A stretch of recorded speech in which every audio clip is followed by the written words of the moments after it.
Neste vídeo a gente vai ver uma comparação entre os processos contra o Lula e contra o Bolsonaro, se é que dá para comparar, né? Quero que você analise comigo cada detalhe desses processos.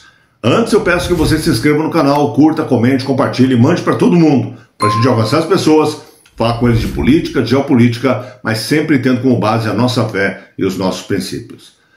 Gente, eu recebi esse vídeo. Achei ele fantástico. Não sei exatamente quem são as pessoas que estão no vídeo, mas quero que você acompanhe comigo, porque é um vídeo que traz detalhes a respeito da condenação do Lula e de uma provável condenação do Bolsonaro. Acompanhe comigo aqui o que o vídeo diz, depois a gente comenta. Ele é um pouquinho longo, mas vale a pena. Acompanhe comigo. Comparação entre o processo do Lula e o processo do Bolsonaro. Você pode até não defender o Bolsonaro ou não defender o Lula. Aqui a gente não está falando de Lula e Bolsonaro numa defesa pessoal a cada um deles. A gente está falando de processo. Preste bem atenção na diferença. O Lula foi processado por corrupção ativa, corrupção passiva, lavagem de dinheiro, cerca de 80 milhões de reais naquela época. O Bolsonaro, o processo dele não envolve dinheiro, nenhuma nota, nenhuma propina.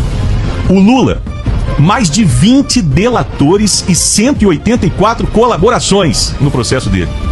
O Bolsonaro, gente, um delator. O Mauro Cid, que, você lembra, segundo a Polícia Federal, ele mentiu em seu depoimento. Fora o áudio que vazou. Fora o áudio que vazou.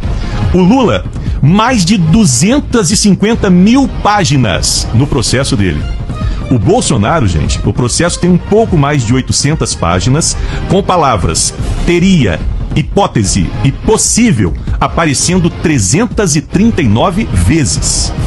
As palavras, teria, hipótese e possível, aparecendo 339 vezes nesse processo de um pouco mais de 800 páginas. O Lula, mais de 3 mil provas, entre planilhas, e-mails. O Bolsonaro, uma minuta, sem assinatura, sem qualquer execução dessa minuta. O Lula, o filho dele, recebeu 100 milhões de reais em contratos. 100 milhões de reais em contratos. O Bolsonaro, ele sequer pode falar com o filho dele, que está nos Estados Unidos. O Lula, depois de condenado, ele fez até comício público. O Bolsonaro, antes de ser condenado, já está preso, inclusive com tornozeleira. E proibido de dar entrevista. O Lula deu entrevistas. O Bolsonaro não pode sequer falar, não pode sequer se pronunciar. O Lula foi condenado, gente, em primeira instância, perdeu, recorreu ao TRF, perdeu, recorreu ao STJ, perdeu, impetrou um habeas corpus no STF, perdeu, ou seja, ele conseguiu recorrer durante todo o seu processo. O Bolsonaro já está sendo julgado pelo STF, sem possibilidade nenhuma de um recurso. Mesmo não sendo presidente. E detalhe, hein? Detalhe, mesmo, pois é, bem observado, mesmo não sendo presidente, né? Ele não foi julgado pela Justiça Comum. Deveria ter sido na primeira instância, não tem foro privilegiado. Não foi pela Justiça Comum, foi direto pro STF. E detalhe, sendo julgado por uma turma de 5 ministros, que um detesta ele e outros 4 foram indicados pelo PT, e um desses foi, inclusive, advogado pessoal do presidente Lula. O Lula, gente, o processo durou cerca de 4 anos. O Bolsonaro, da denúncia feita até o julgamento, sabe quanto tempo até agora? 4 meses.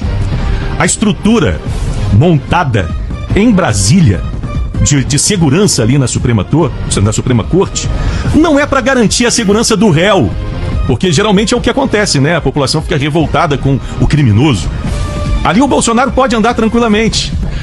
Todo o aparato de segurança feito ali em Brasília é para proteger os julgadores, ou seja, os ministros, os juízes que estão julgando o caso. Você pode até não gostar do Bolsonaro, você pode até não gostar do Lula, mas entendeu a diferença entre o processo dos dois? Fica aí para reflexão. Tá aí? Precisa falar mais alguma coisa? É autoexplicativo, né? Nós tivemos um processo contra o Lula por crimes reais, com provas reais, com condenações reais, com muito dinheiro devolvido, né, em acordos.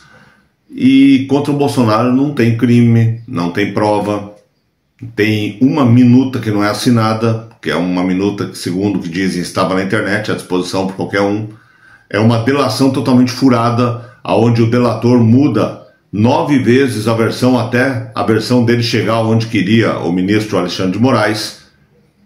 É um processo absurdo que não é e não será reconhecido por países Países democráticos no mundo em lugar nenhum. Hoje não é pelos Estados Unidos, que é quem está mais a par. Muitas vezes até eu penso como o resto do mundo vai ver o dia que realmente tiver conhecimento a esse processo. Porque a grande maioria dos países não estão nem aí, eles não estão preocupados com o Brasil. O Brasil, ele é muito importante para nós, mas a nível de mundo, o Brasil não tem essa importância toda. Lá fora, quando se pensa no Brasil, se pensa em futebol, em carnaval, em mulher de biquínis minúsculos e praia. É o que pensam do Brasil. Mas é a nossa casa, é o nosso lar, é onde nós vivemos. Então, quando eles se derem conta do que está acontecendo no Brasil, tomara que não seja tarde demais. É complicado. Quando você vê esse comparativo, eu parabenizo aqui, eu não sei quem gravou o vídeo, mas parabenizo, ele é muito didático. E ele mostra para nós que nós tivemos um capítulo na nossa história que parecia que estávamos ajeitando as coisas, colocando justiça no Brasil. Foi tudo jogado por água abaixo. Isso porque apareceu alguém que não roubou e não deixou roubar. Não roubou e não deixou roubar. E o problema é não deixar roubar. Tem muita gente nesse país que se acostumou com uma mata, com tirar dinheiro dos cofres públicos. E quando se viu impossibilitado de fazer isso, se desesperou e se revoltou. Tem muita gente no Brasil que usava os aviões da FAB para ir passear no final de semana. E quando não pôde mais fazer isso, se revoltou.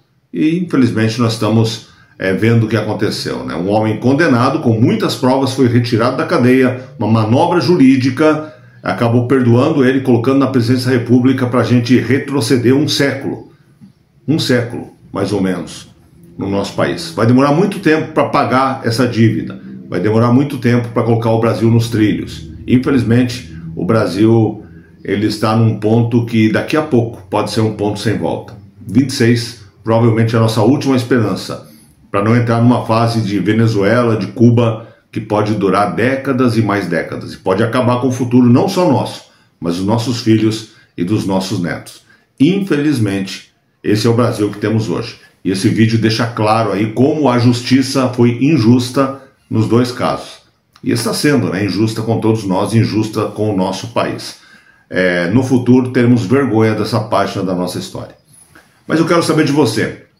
Como você se sente? O que você vê em tudo isso? Como você analisa a situação toda?